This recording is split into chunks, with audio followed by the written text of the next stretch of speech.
One of the things that really caught my attention in the early stages of my investigation into the Federal Reserve was the fact that it was created under conditions of extreme secrecy.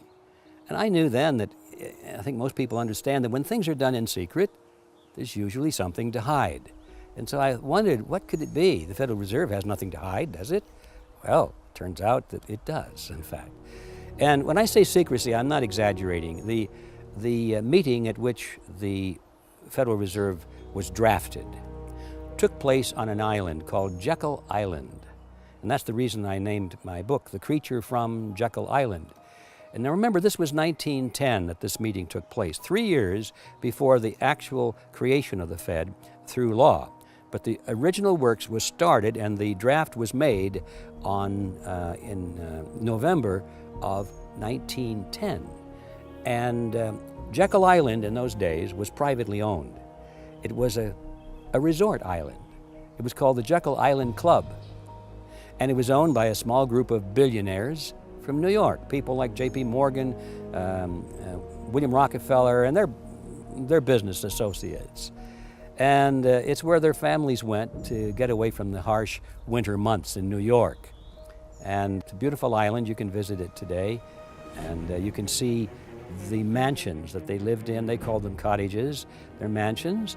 But the main thing is not to see the architecture of the cabins or the cottages or the mansions, but to go to the clubhouse. It was a magnificent wooden structure, and it's been preserved.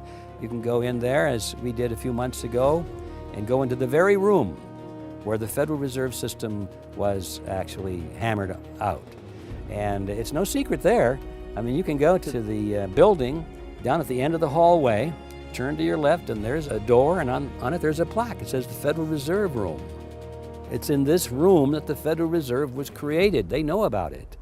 In fact, that's how I got a lot of my information when I was researching. I went to the librarian there at the island and to the archives, and they were very helpful. They opened their filing cabinets and showed me photographs and handwritten notes and all of this sort of thing. So they're kind of proud of the fact that the Federal Reserve System was created in that room, in that building, on Jekyll Island, in the Jekyll Island Club in 1910. But you don't read about that in the textbook because it would raise questions. Why was the secrecy? They went there in the private railroad car of Senator Nelson Aldrich.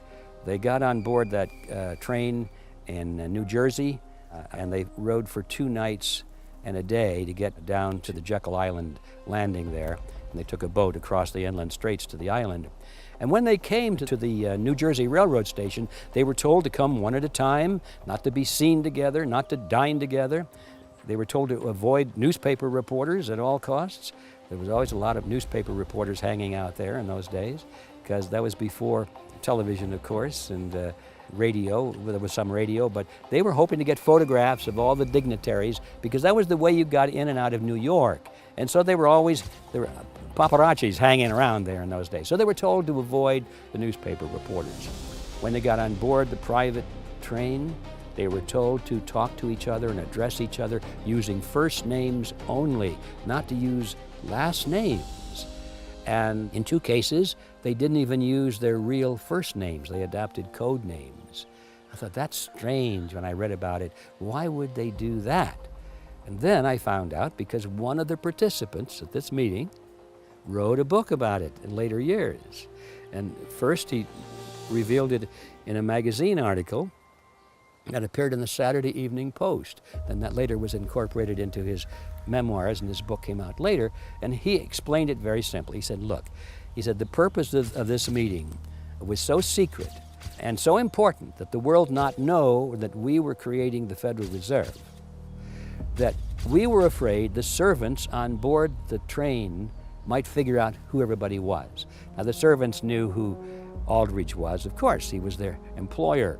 They might have known the identity of maybe one other person, which would not have been too significant, but had they spoken to their friends that all these 6 people actually, who were there, in addition to Aldrich's personal secretary, but the 6 primary people there, had that been known and gotten out into the news, why then it would have destroyed the purpose of the meeting. So the secrecy was extreme. When they finally got to the Jekyll Island Club, all of the employees of the club had been dismissed for the same reason. Only temporary new employees were there to serve these 6 people and their cadre. And they denied for quite a few years afterward that they even went. When people asked, is it true that you went to an important meeting on Jekyll Island? Oh no, I don't know who told you that, that's nonsense. And finally, when it became clear that they had gone, then they changed the story, as we so often hear.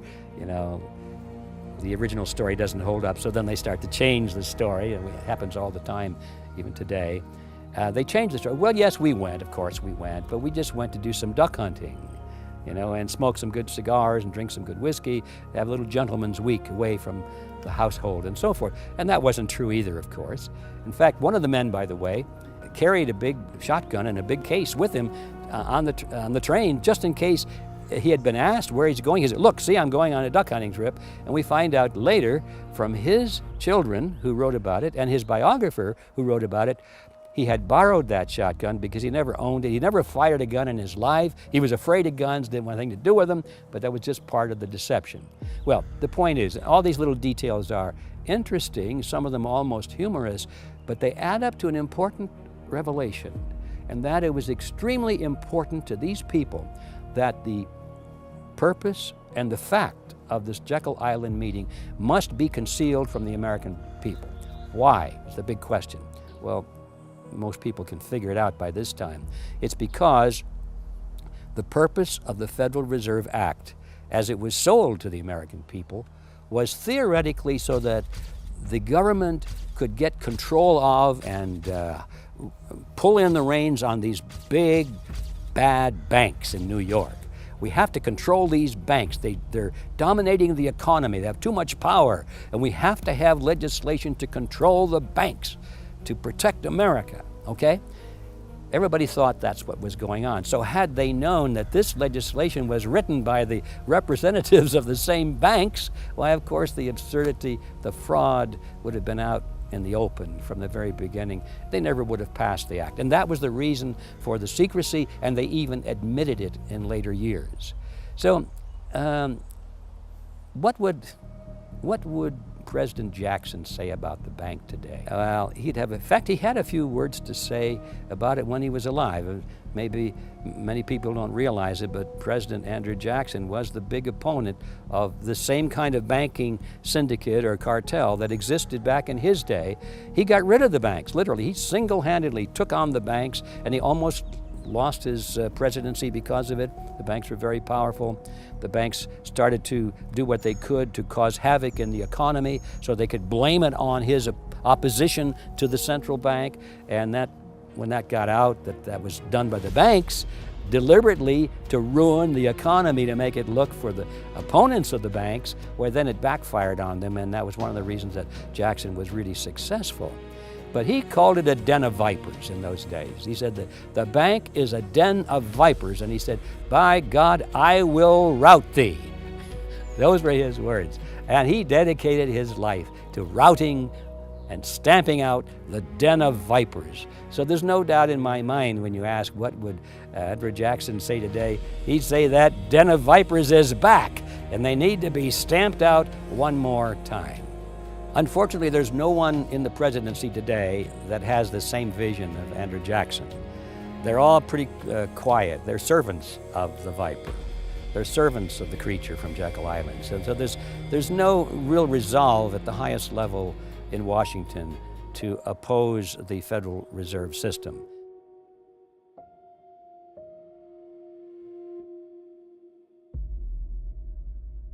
The law to control the banks was written by the banks. That is not a conspiracy theory, it's documented in their own words. You just watched this story, narrated by G. Edward Griffin himself, the man who spent decades uncovering it. The meeting, the men, the secret that sat in plain sight for over 100 years. A fun fact, the working title for episode 4 of Hidden Secrets of Money was Mandrake, after Mandrake the Magician, a character Griffin references in his book to describe how the Fed creates money from nothing. Debt in, dollars out, just like a magic trick. Once you can see behind the veil of today's monetary system, you stop reacting to the noise. You start seeing the path forward. The team has put together an exclusive article that goes even deeper. The full history, the names, and exactly how it's affecting your money right now. The link is below. Share this with one person who needs to see it. If you're not subscribed yet, now is the time. We are on our way to 1 million, and every subscriber is someone who knows the truth and finally gets it. Thank you for watching, and we will see you real soon.